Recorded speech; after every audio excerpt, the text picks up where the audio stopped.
Richard, your position is being eliminated. That's what the new CEO said, while HR sat beside him with the paperwork ready. Your code is from another era, he added. I signed everything and wished them luck. He had no idea about the $40 billion contract clause that still had my name on it. My name is Richard Coleman. I'm 58 years old. I worked for 22 years as the chief software architect at Nexus Technologies in Austin, Texas. You know, the kind of title that doesn't mean much to outsiders, but inside the company, I was the guy who built everything that mattered. I started when Nexus was just 4 people in a converted garage off South Congress. The founders had the vision, but I built the systems that turned that vision into something real, something that worked. Every major system, every security protocol, every authentication logic, that was me. Not that I needed the recognition. I just did the work. We grew from nothing to a $300 million company with clients across 6 continents, banking systems, healthcare data management, government contracts, all running on architecture I designed. Not alone, of course. I had a team, good people, technical people who understood what we were building and why it mattered.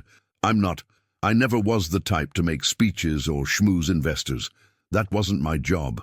My job was making sure the systems didn't fail, making sure client data stayed secure, making sure everything worked exactly like it was supposed to, every single time, 22 years, no major outages, no data breaches, 4 generations of core architecture, each one building on what came before.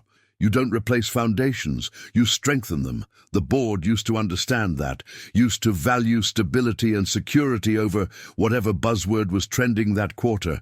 But boards change, priorities shift. And 3 months ago, everything changed. Part 2, the disruption. Wesley Barnes became our new CEO in February, 36 years old, MBA from Harvard. Previously worked at Elevation Partners, one of those aggressive venture capital firms that specializes in what they call accelerated transformation. His first all-hands meeting set the tone. I remember sitting there in the 3rd row, watching him pace across the stage in his perfectly tailored suit. "The Nexus has been trapped in legacy thinking," he said, looking around the room but not really seeing any of us. "We need disruption. Innovation, fresh perspectives if we're going to compete in today's marketplace." I didn't say anything. Not my place to challenge the new CEO in his first company address. Besides, I'd heard it all before. Every few years, someone decides that disruption is the answer to everything.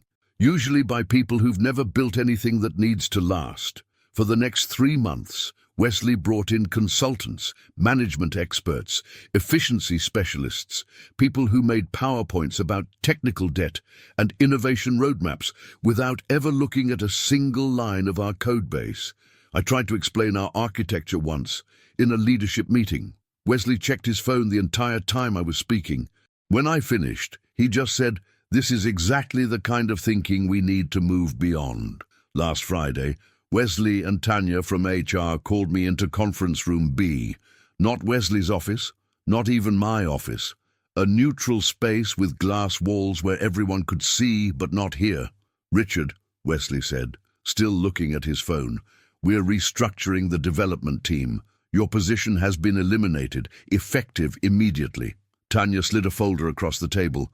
2 weeks severance, standard non-compete clause, and return of company property form. Wesley finally looked up. "The team you built needs fresh leadership. Your coding methodologies are from another era. We need innovators, not maintenance workers." I signed the papers without argument. No point. The decision had already been made long before I walked into that room.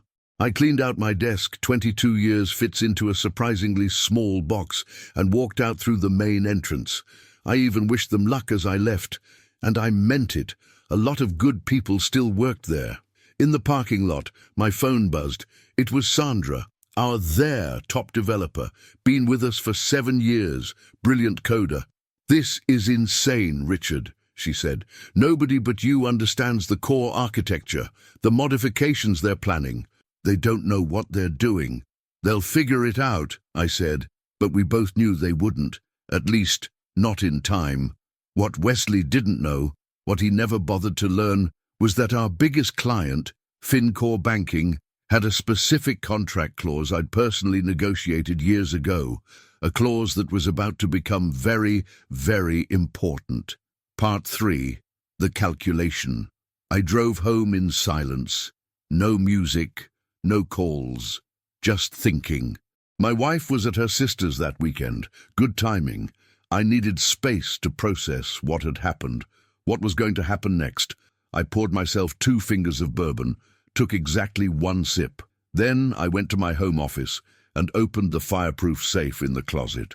Inside were copies of all our major client contracts. Not the full documents, just the sections I'd personally negotiated, the parts that mattered. The parts that people like Wesley never read because they were too technical, too detailed, too legacy. The Fincor Banking contract was on top. Section 7, paragraph 2. Any modification to core transaction processing systems requires direct verification and approval from the original system architect or their designated successor. That was me, the original system architect. No designated successor because, until yesterday, I was still there, still doing my job. Fincor wasn't just any client. They processed over $40 billion in transactions daily through our systems. Their entire digital banking platform ran on architecture I designed specifically for their regulatory requirements. Wesley had already announced a system-wide modernization initiative to the board, promised efficiency improvements, cost reductions, all the things new CEOs promise to justify their salaries, but he didn't understand our systems. None of the new leadership did. They saw code as something flexible, something you could just update, like an app on your phone. They didn't understand the interdependencies, the regulatory compliance mechanisms built into the architecture itself. I didn't need to sabotage anything. I didn't need to plant bugs or backdoors. I just needed to wait.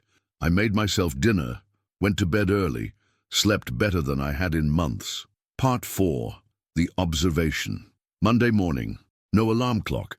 No commute. Strange feeling after 22 years of the same routine. I made coffee, checked my personal email. Nothing from Nexus. Not that I expected anything. Then I logged into my brokerage account and set up alerts for Nexus stock. Not to trade, just to watch. At 10:17 a.m., my phone buzzed. Text from Sandra. They're implementing the new payment processing module today. Without testing, I tried to warn them. I didn't respond. Nothing I could say would help her now. At 2:34 p.m., my stock alert triggered. Nexus shares down 3%. Small drop, could be anything. At 3:45 p.m., another text from Sandra. Fincor customer portal is glitching. Transactions showing duplicates then disappearing. Help desk overwhelmed. Still, I didn't respond. This wasn't my problem anymore. Tuesday morning, I went for a run. First weekday run in years. Weather was perfect. When I got back, 3 missed calls from numbers I didn't recognize. 1 voicemail from Tanya in HR. Richard, please call me back at your earliest convenience regarding a consulting opportunity. I deleted it without calling back. Later that day, the alerts came faster. Nexus stock down 7%, then 12%. A market write-up mentioned technical difficulties with major banking client. Wednesday morning. Wall Street Journal headline, Fincor Banking faces widespread system outages. Nexus Technologies under scrutiny. My phone rang again. Wesley's number.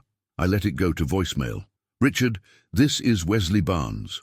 We're experiencing some integration issues that require your specific expertise. Please call me back immediately to discuss terms for your consulting services.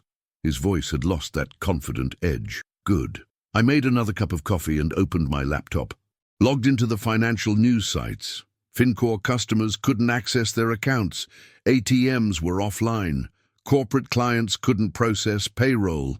The company I'd helped build for 22 years was imploding, exactly as I knew it would. Not because I did anything, because they didn't understand what they already had.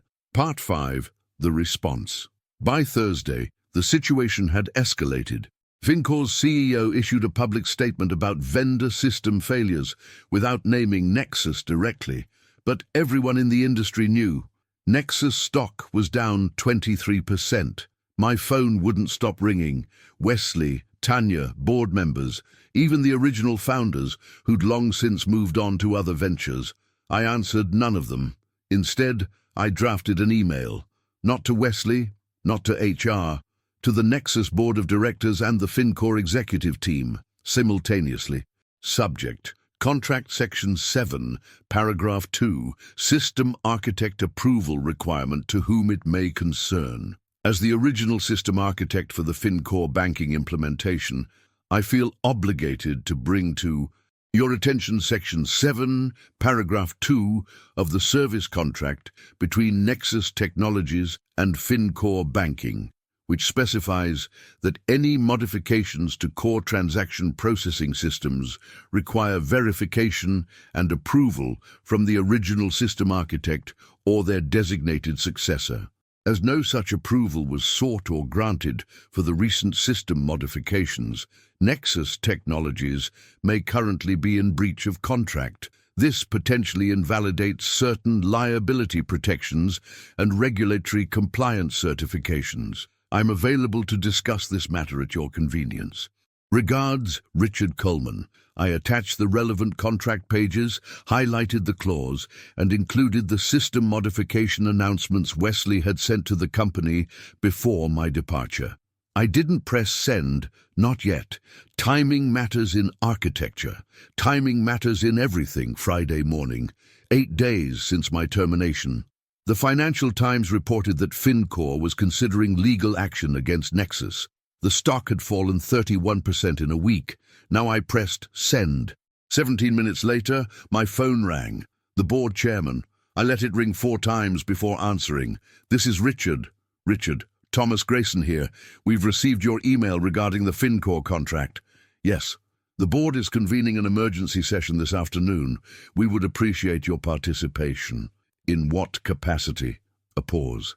As a technical consultant, for now, we need to understand the full scope of the situation. I'll need full system access restored, and my consulting rate is $500 per hour with a 20-hour minimum retainer paid up front. Another pause. Longer this time. That's agreeable.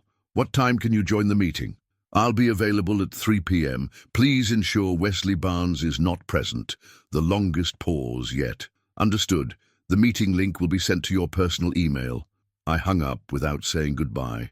Then I opened my safe again and pulled out one more document, a backup plan I'd created 5 years ago, when the previous CEO had floated similar modernization ideas before coming to his senses. A complete restoration protocol for the Fincor system, something that didn't exist in any Nexus repository or documentation. Something only I had, because I'd built the system from the ground up, and I knew, always knew, that someday someone would try to improve in it without understanding it first. Part 6. The resolution. The board meeting was brief, clinical. I presented the contract clause, explained the technical dependencies that had been disrupted, outlined the specific regulatory requirements that were now compromised. Thomas Grayson looked like he hadn't slept in days. Why wasn't the board informed of this contract condition? It was included in the standard contract review package provided to the board when the Fincor agreement was signed, I said. Page 147, Appendix C. No one had read page 147. No one ever reads page 147. What's the fastest way to resolve this situation? Another board member asked. Full system rollback to the pre-modification state. Implementation of the restoration protocol I've developed, followed by proper testing and gradual redeployment of any desired modifications with appropriate approvals. How long would that take? With immediate authorization, 48 hours to full restoration. They voted right there. Unanimous approval. No one mentioned Wesley. I was given an access badge that afternoon. Temporary consultant. The team that had once reported to me now looked at me like I was either a savior or an executioner. Maybe both. Sandra stayed late to help. She'd tried to warn them. No one had listened to her either. Wesley's on administrative leave, she told me as we worked. Board decision. This morning before you arrived. I didn't respond, just kept working. At 2:17 a.m., I implemented the restoration from my private backup. The system came back online exactly as it had been before Wesley's improvements. Stable, secure, functional. By Saturday evening, FinCore's systems were fully operational again. No data loss, no lasting damage except to Nexus's reputation and stock price. Sunday, I received another call from Thomas Grayson. The board has terminated Wesley Barnes's employment, effective immediately.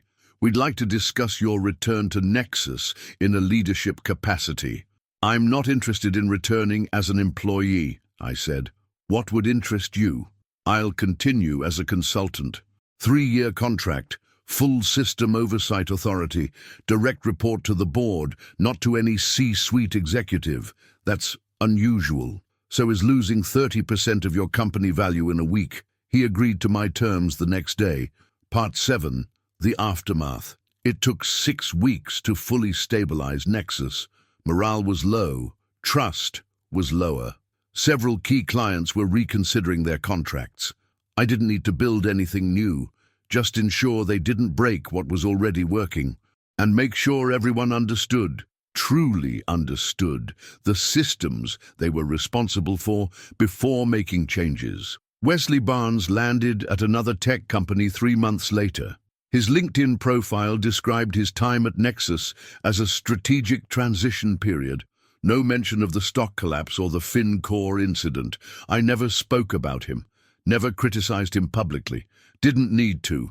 Results speak louder than words in this industry. FinCore renewed their contract with Nexus for another 5 years. The stock recovered, eventually. Thomas Grayson stepped down as board chairman a year later. Pursuing other opportunities, the press release said. We both knew better. I continued consulting for Nexus 3 days a week, mentored the development team, documented the systems properly for the first time in 22 years. Not because I was worried about being pushed out again, because systems outlast people. Always have, always will. Sandra took over as CTO last year. Smart choice. She understands both the code and the people who create it, knows when to innovate and when to preserve what works. Part 8. The reflection. That was 2 years ago. Now I work from my home office 3 days a week. No commute, no politics, no pretending to care about quarterly earnings calls or investor presentations. I consult for 4 companies now, including Nexus, all on my terms. All with contracts that include specific clauses about system architect authority and proper change management protocols. All signed by board members who actually read page 147.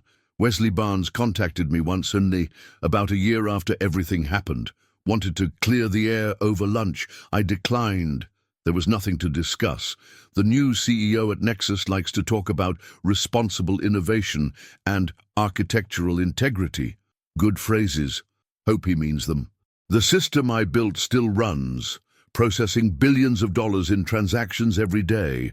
It's been updated, improved, expanded, but the core, the foundation, remains intact. Not because I'm some kind of genius, because I understood something Wesley Barnes never did. You don't disrupt foundations. You don't innovate for innovation's sake. And you never, ever assume that just because something has worked flawlessly for decades, it's somehow obsolete. People ask me sometimes if I'm bitter about what happened. I'm not. Systems fail when they're pushed beyond their design parameters. That's true for software. It's true for companies. It's true for people. Wesley Barnes thought he could force a system to operate differently than it was designed to, without understanding the design. The system responded exactly as it was programmed to. So did I. I wasn't indispensable. No one is. They just found out too late what they'd actually lost.